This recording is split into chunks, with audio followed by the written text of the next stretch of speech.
तेलंगाना के मेढक जिले में मानव रहित क्रॉसिंग पर ट्रेन और स्कूल बस की टक्कर। मसाईपेट गांव के पास हुए इस हादसे में बच्चों और बस के ड्राइवर सहित 20 लोगों की मौत, 10 लोग घायल। कैबिनेट ने बीमा संशोधन विधेयक को दी मंजूरी। बीमा क्षेत्र में 49% एफडीआई का प्रस्ताव पारित। खाद्य निगम के गोदामों से 1 करोड़ टन गेहूं की खुले बाजार में बिक्री को भी मंजूरी। सानिया मिर्जा को तेलंगाना राज्य का ब्रांड एम्बेसडर बनाने का राज्य के भाजपा नेता के लक्ष्मण ने किया विरोध। सुब्रमण्यम स्वामी ने भी किया के लक्ष्मण का समर्थन।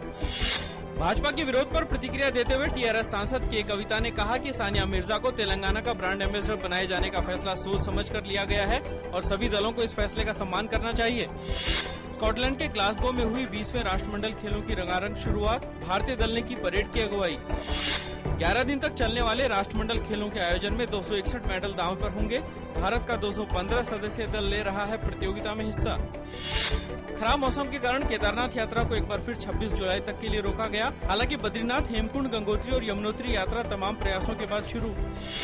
निवेशकों की ओर से मौजूदा उच्च स्तर पर मुनाफा वसूली किए जाने से बम्बई शेयर बाजार का सेंसेक्स आज के शुरुआती कारोबार में 26 अंक की गिरावट के साथ 26,121 अंक पर खुला। निफ्टी भी 13 अंक की गिरावट के साथ 7,783 पर खुला।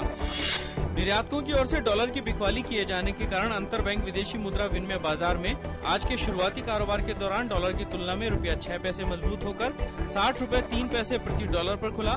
कल के कारोबारी सत्र के दौरान ₹15 के सुधार के साथ ₹60.09 प्रति डॉलर पर बंद हुआ था। भारत ने ब्रिक्स देशों के साथ संयुक्त राष्ट्र मानवाधिकार परिषद के गजा प्रस्ताव का किया समर्थन। अमेरिका ने प्रस्ताव के खिलाफ दिया मत। यूरोपीय देशों ने नहीं लिया मतदान में हिस्सा। हमास के नेता खालिद मशाल ने कहा कि जब तक इजरायल गजा पट्टी पर से आर्थिक नाकेबंदी नहीं हटा लेता तब तक संघर्ष विराम नहीं हो सकता। मशाल ने मिस्र के साथ लगने वाली रफा सीमा को खोलने और फिलिस्तीनी कैदियों को छोड़ने की शर्त भी रखी।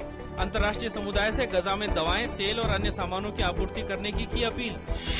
ताइवान में विमान हादसे में करीब 50 लोगों की मौत। आंधी तूफान के बीच ताइवान के एक छोटे से द्वीप के एयरपोर्ट पर विमान को उतारने की कोशिश के दौरान हुई दुर्घटना।